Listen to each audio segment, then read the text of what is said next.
To kind of explain in the story is the extent of the problem, because it sounds like everybody knows a battered woman. How common is this issue, especially in Wisconsin? I think it's very pervasive, and people would be surprised. I think we all know someone who's suffering in silence, who's isolated, who's being hurt by someone they're in a relationship with. So for us, we've known it, all along that it's pervasive. I think we don't talk about it in the community, so people are shocked when they really realize how pervasive it is. And it comes in every neighborhood, every demographic, every social class, every religious background. I mean, this issue really touches everybody in our community. Are there any recent statistics we could use that you know off the top of the head? Well, the district attorney's office, we continue to have about 10,000 calls, 911 calls a year, and about 12,000 cases get charged in the court system. So that's an indication in Milwaukee County each year. What we also know about the people who come forward is only about 8 to 10% of the women who are struggling ever come forward. So it's a very underreported crime. Most people, are like you and I. They don't want to come forward and talk about these things that are happening to them. So they try to deal with it through church, through their doctor, through their family. Or they just don't believe that there are any options, so they suffer in silence. So for those of us who want to help a friend, perhaps, are there signs they should look for that might indicate whether a woman is being battered or a man is being battered? Right. It's an equal opportunity issue. For us, it's a human rights issue. There are more women who are battered in our culture because, for a lot of reasons we don't have time to go into on camera, but we do have women, men, and children who are abused, and we need to be available in the same way for all of them. I would say get educated about the issue. If you have a friend who's isolated, unexplained injuries, anxiousness, controlling behavior by the partner, stalking behavior, extreme jealousy on behalf of the person they're in a relationship, those can be signs that there's trouble. What I would say is battered women, survivors, are looking for someone to open that door for them. So the best thing you can do is become a safe person. Clear yourself of any judgments you have. Most people say, well, why didn't she leave? Well, don't focus on that. Focus on, how can I help her leave? How can I open that door?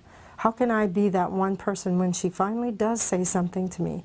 I can say, I've been educating myself, here's the numbers, let's go do this together, I will help you get out. I have no judgments about what's happening.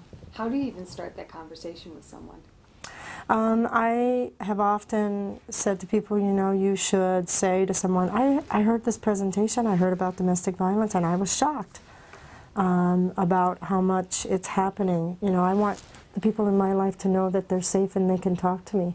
So you try to start a general conversation. If you have someone in your life who has unexplained injuries, you could find a private time to ask them about that and, say, I see that you have these injuries. Are you okay? Do you need some help? Is there something I can do for you? I think it's also important to talk with battered women and survivors about their children. Children are a great motivator. They help survivors do things for their children that sometimes they can't do for themselves. So they go through the door of leaving sometimes on behalf of their kids, and it gets them through to safety. I'm assuming you mentioned resources you could give to someone.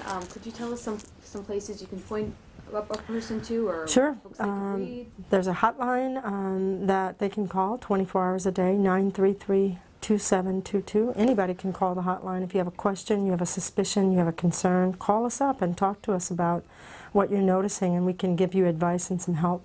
There's a book called How to Be an Anchor in the Storm, and that's an excellent book about being a safe person in a battered woman's life.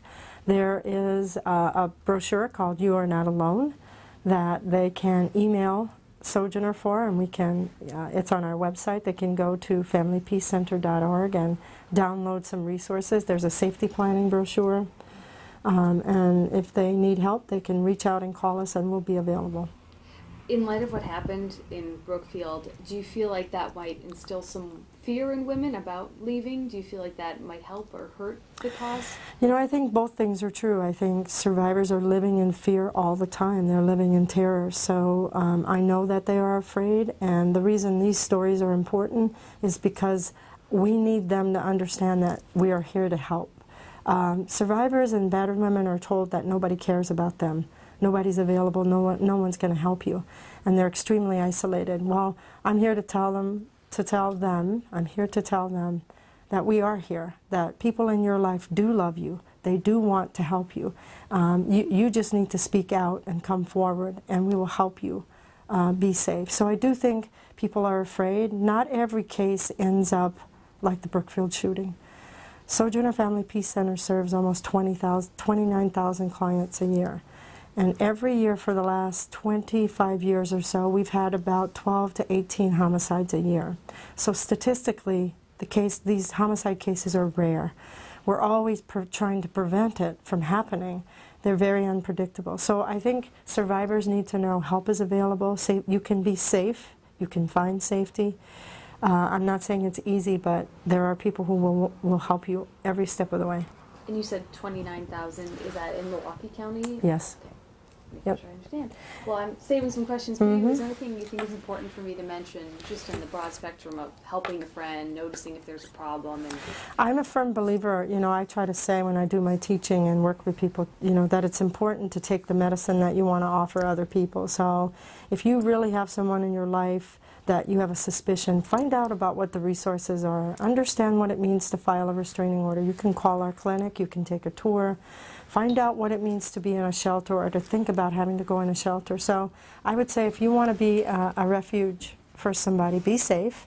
Be a safe person by dealing with your judgments. Talk about your fears and concerns with someone so that you're available when you're approached. And understand the resources that are available. And then try to clear your calendar so you can go with them to access the services.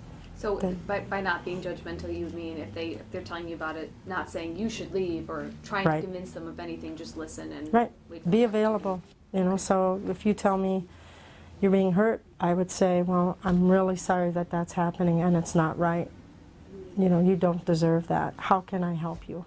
Instead of saying, well, why didn't you get out sooner? Or I don't understand. Don't you know? Survivors have been judged a lot in our society, sometimes by their own family, their own friends. And so you can have judgments, you can have attitudes and opinions, but try not to express them in that moment, because what it says to that person is that you're available. And you can deal with those in another way. Being a safe person means that you're available no matter what to that person and the journey that they're on. The other myth that we have in our community is that they must like it. They stay because they like it. And the reality is battered women and survivors are always trying to they're always trying to get out. And we don't make it easy to get out in our society.